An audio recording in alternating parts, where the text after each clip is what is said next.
aí praticamente no penúltimo domingo do ano de 2020. Estamos aproveitando mais esse dia na presença de Deus. Irmãos, a Bíblia ela tem 66 livros, 39 no Antigo Testamento e 27 no Novo Testamento. Segundo alguns estudiosos, ela tem cerca de 33 mil promessas. Isso significa que se nós olhássemos para a Bíblia Sagrada, para as promessas que ela tem nos oferecido, nós seríamos pessoas inabaláveis. E aí você poderia dizer, mas é possível uma pessoa ser inabalável? E eu diria para você que sim, porque no próprio livro de Salmos está escrito: os que confiam no Senhor são como os montes de Sião, não se abalam, mas permanecem para sempre. Certo pastor, ele pastoreava nos Estados Unidos, e depois o ministério enviou ele para o interior, um lugar lá na África. E uma pessoa disse a ele: mas o senhor vai sair daqui dos Estados Unidos, onde tem hospital, onde tem conforto para o senhor, para a sua família? E ele disse: eu sairei sim, se Deus estiver comigo, aonde Ele me mandar eu irei. Se Deus estiver comigo, não importa onde eu estiver. É por isso que disse lá no livro de Deuteronômio, que aqueles que temem ao Senhor é abençoado na cidade, é abençoado no campo. Então são essas coisas que nós precisamos de observar na Bíblia Sagrada, olhar para ela para enriquecer a nossa fé, e a gente ter motivação, ter entusiasmo, e mediante as circunstâncias da vida a gente sempre caminhar de joelho no chão e olhando para Jesus, o autor e consumador da nossa fé. No meio de tantas promessas que tem na Bíblia Sagrada, eu queria pensar com você sobre 4 reflexões para você refletir em tempos difíceis. Quando você estiver passando em algum momento difícil da sua vida, se você lembrar dessa mensagem de hoje, você vai passar pelas adversidades de cabeça erguida, rumo à vitória. Em primeiro lugar, irmãos, a reflexão que você precisa de fazer, que eu preciso de fazer, está aqui no livro de Salmo, aonde eu li para a nossa meditação. É nele que estão as 4 reflexões que nós precisamos de fazer nas horas da dificuldade. A primeira reflexão, irmãos, é que Deus é o seu refúgio. O que é refúgio? É um abrigo, é um lugar de proteção. Então nós podemos dizer que a nossa casa não é o nosso refúgio. As pessoas podem murar as suas casas, podem colocar cerca elétrica, mas elas não estão refugiadas, elas não estão protegidas. Elas podem colocar a quantidade de pitbulls dentro do quintal para tentar proteger, mas isso também não é o seu refúgio. Quando nós olhamos para a história, o Muro de Berlim, por exemplo, onde as pessoas achavam que o Muro de Berlim era uma proteção, caiu por terra. As pessoas ali na América, nos Estados Unidos, achavam que aquelas torres gêmeas que encantavam as pessoas seria lugar de refúgio, de proteção. Mas no dia 11 de setembro de 2001, ela veio por terra, onde cerca de 2.700 pessoas perderam as suas vidas. Então não adianta o ser humano procurar refúgio aqui nesse mundo que ele não vai encontrar. Nós temos a nossa casa, mas o nosso refúgio maior está em Deus, o Criador dos céus e da terra. Por isso que a Bíblia disse: se o Senhor não vigiar a casa, em vão vigia o sentinela. Então, meus queridos irmãos, Deus é o seu refúgio. Deus é o meu refúgio. Nós vivemos aí em um mundo onde as pessoas buscam refugiar-se, buscam segurar aquilo que elas têm e acabam até confiando nisso. Mas a Bíblia Sagrada já disse: uns confiam em carros, outros em cavalo, mas nós fazemos menção do nome do Senhor. Deus é o nosso refúgio. Então, amados irmãos, em alguns momentos da nossa vida, que muitas das vezes nós achamos que nós estamos meio que desabrigados, meio que desamparados, lembre-se desse salmo, que Deus é o nosso refúgio.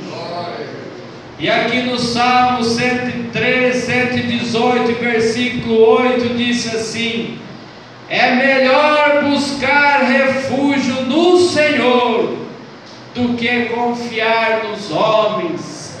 É melhor buscar refúgio no Senhor do que confiar nos príncipes. É isso que disse o salmista, é isso que a palavra de Deus ela nos ensina. E no mesmo salmo ainda disse assim: como é precioso o amor, ó Deus, os homens encontram refúgio na sombra das suas asas. Nós cantamos o hino aqui em princípio: sob suas asas, Senhor, eu estou descansando. Sobre as suas asas, Senhor, eu me sinto abrigado.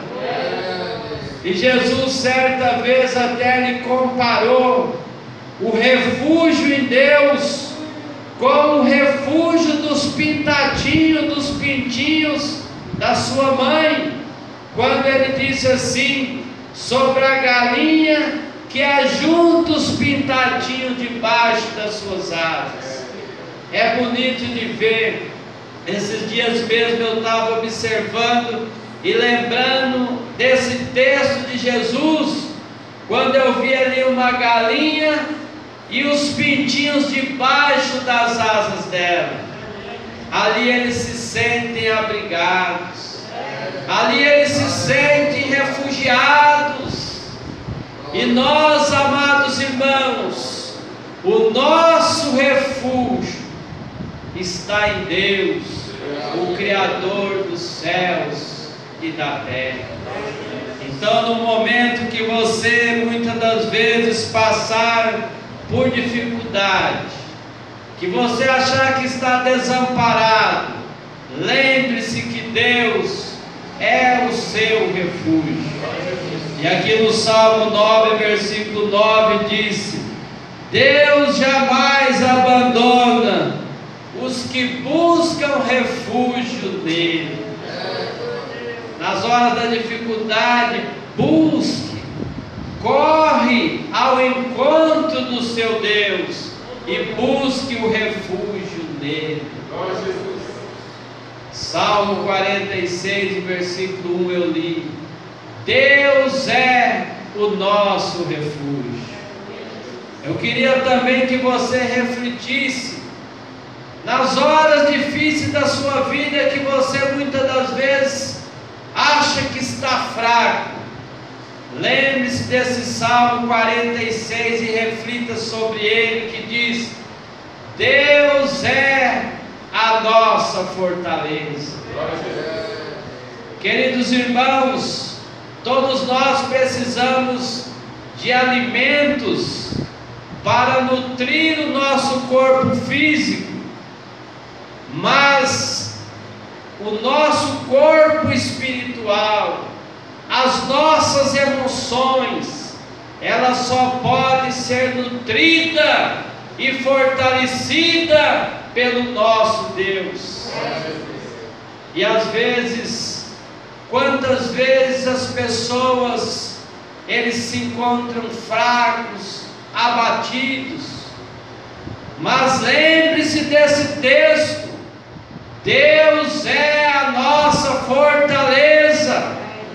Lembre-se de voltar para a Bíblia Sagrada, quando Jesus disse: nem só de bom viverá o homem, mas de toda a palavra que sai da boca de Deus. Deus, através da sua palavra, irmãos, o diácono Luiz, ele costuma dizer que a palavra de Deus é o tônico que nos fortalece. É verdade. Quando nós às vezes nos encontramos fracos, abatidos, nós voltamos para a palavra de Deus e ela nos fortalece, ela nos anima, ela nos encoraja, porque nesse livro sagrado tem tudo.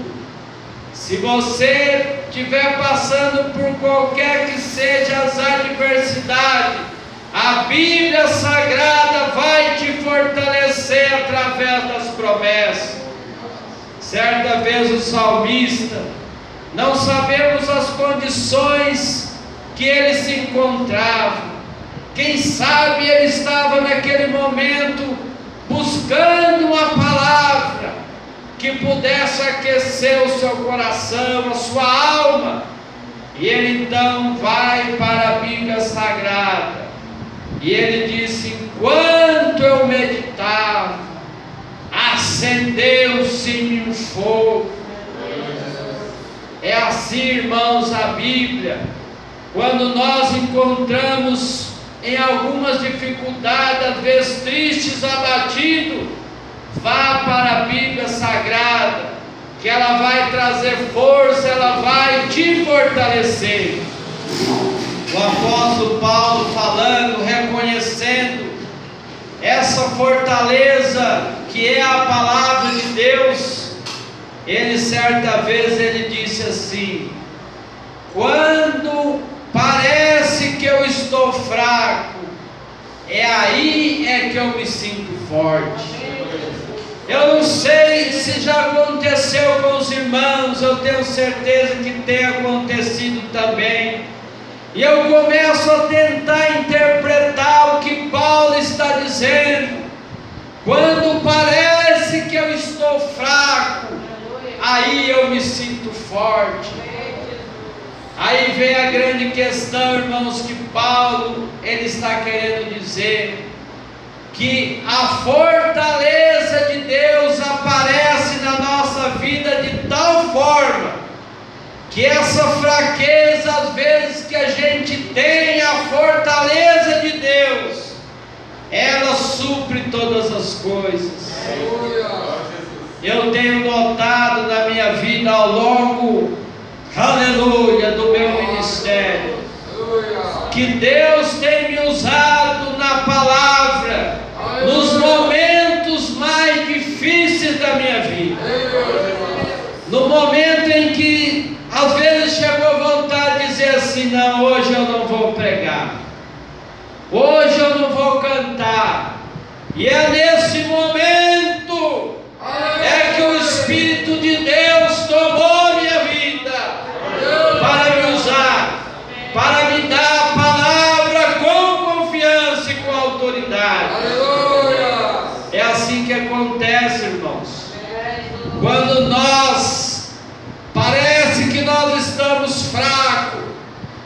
nós damos lugar ao Espírito Santo, Ele vem sobre as nossas vidas. E aquilo que o Satanás, o diabo, gostaria de fazer, ele cai por terra, porque nós não demos lugar ao diabo, mas ao Espírito Santo. Por isso que Tiago diz, certa vez: resisti ao diabo, e ele fugirá de vós. É assim que a gente faz, resiste o diabo. Quando a gente resiste ele, que ele vê que ele é fraco, como de fato ele é fraco, porque maior é Deus que é por nós. Por isso que Paulo disse: se Deus é por nós, quem será contra nós? E foi o apóstolo Paulo que diz: quando parece que eu estou fraco, aí eu me sinto forte. Ele passou por várias adversidades da vida, várias perseguições, foi preso, foi açoitado, mas alguém o fortaleceu. Ele não ganhou força aqui terrena, não, mas ele disse: eu posso todas as coisas naquele que me fortalece. Reflita sobre isso, irmãos. Quando você, quem sabe, está pensando que nem Paulo, parece que eu estou fraco, lembre-se, Deus é aquele que te fortalece. Queria que você também refletisse aqui no livro de Neemias, quando Neemias diz para que o povo se alimentasse, e Neemias disse dessa forma: podem sair, comam e bebam do melhor que tiverem, e repartam para com todos. Mas aí essa alimentação sustenta o corpo físico deles. Mas ele disse assim: mas a alegria do Senhor é a nossa força. Glória a Deus por isso. A alegria do Senhor é a nossa força. Portanto, meus queridos irmãos, lembre-se disso, reflita sobre isso quando você passar por adversidade. Outra coisa que eu queria que você se lembrasse, que eu também me lembrasse, nas horas das adversidades, lembre-se que Deus é o seu socorro presente na angústia. Olha que tipo de socorro: socorro bem presente na angústia. Quantas pessoas às vezes eles se encontram em desespero e vão buscar um socorro longe, andam distância longe para buscar um socorro, para buscar a solução do problema. Quem sabe nós também, irmãos, como crentes tendo fé em Deus, acontece algo em nossa vida e nós corremos para buscar socorro longe, quando a Bíblia disse que Deus é o socorro presente na angústia. O crente, nas adversidades da vida, a primeira coisa que ele precisa de fazer é buscar o socorro divino, é dobrar o seu joelho no chão, porque Deus é o socorro presente no momento. Você não precisa correr atrás, você não precisa pegar o seu carro e sair desesperado, não. O primeiro socorro é Deus. Deus é o socorro presente na angústia.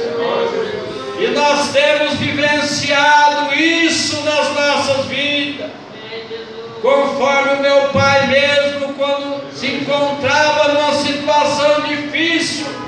que minha mãe chama, eu lá no fundo eu venho.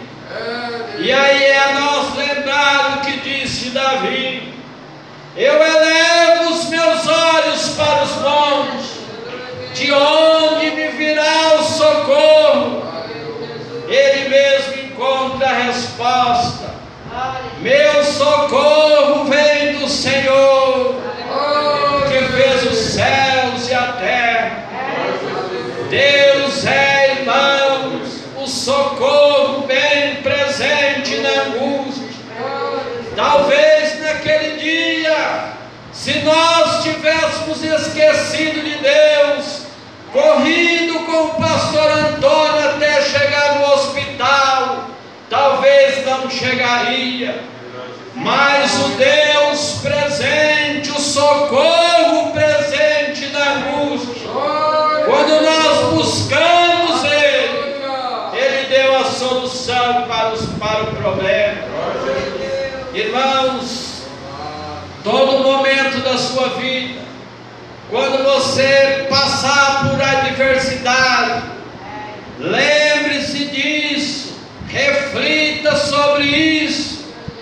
Deus é o seu socorro, bem presente na hora da sua angústia. Busque esse socorro que é presente na angústia. E para irmos para o final da nossa mensagem, nós falamos que Deus já é três coisas. Ele é o seu refúgio, Ele é a sua fortaleza, Ele é o seu socorro bem presente na angústia. E agora eu vou dizer para você: Deus é soberano. Deus é aquele que está no controle de todas as coisas. Deus é que controla todas as coisas. Sobre o controle de Deus estão os reis. Sobre o controle de Deus está a natureza. É conforme disse a palavra de Deus quando os discípulos estavam todos preocupados com aquela tempestade, com aquele vendaval. Foi só Jesus ordenar dizer uma palavra, diz que o vento se acalmou e houve uma grande bonança. Irmãos, Deus está no controle de todas as coisas, Ele é soberano. Daniel disse que Deus, Ele tira reis, e Deus coloca reis, tira príncipe, coloca príncipe. Vocês veem aí essa brigaiada toda política, as pessoas se ajuntando para tentar tirar o presidente desde o começo. Foi facada. Quando ele entrou, o muro lá da Brumadina, lá a barragem cedeu, as pessoas já queriam talvez jogar para ele. Agora na pandemia tentam derrubar, mas não derruba, irmãos. A única pessoa que pode tirar um governo é Deus. Daniel deixou bem claro aqui: Ele quem muda o tempo e as estações, remove reis e estabelece reis. O Altíssimo tem domínio sobre todos os homens. Deus está no controle de todas as coisas. Lembre-se disso, irmãos, e não se desespere. Deus está no controle de todas as coisas. E se você der o lugar para Ele, se você tiver Ele como Senhor, como pregou o irmão Marcos aqui outro dia, ser Senhor das nossas vidas significa nós dizermos: Senhor, a minha vida está sob o seu controle. Se você der a sua vida para Deus se controlar, se você viver uma vida que eu agora vivo, não vivo mais eu, mas é Cristo que vive em mim. E a vida que eu agora vivo, não vivo na carne, mas eu vivo na fé do Filho de Deus. Se você der a soberania para Deus, controlar a sua vida, guiar os seus passos, tenho certeza que você será mais do que vencedor. Dê a soberania para Deus conduzir também a sua vida. Faça o que disse o salmista no livro de Salmo, que ele disse: entrega os teus caminhos ao Senhor, confia nele, ele tudo fará. Queridos irmãos, nesse texto algumas implicações estão inseridas. Entregar os caminhos ao Senhor. Toma, Senhor, a minha vida é sua. Toma, Senhor, essa causa está nas suas mãos. Em segundo lugar, confia nele. A resposta é certa. Ele tudo fará. Ficamos por aqui, meus queridos irmãos. Tema da nossa mensagem de hoje foi esse: 4 reflexões para você fazer em tempos difíceis. Quando você estiver passando em tempos difíceis da sua vida, lembre-se em primeiro lugar que Deus é o seu refúgio, Deus é a sua fortaleza, Deus é o seu socorro, e Ele é soberano, Ele está no controle de todas as coisas. Que Deus abençoe.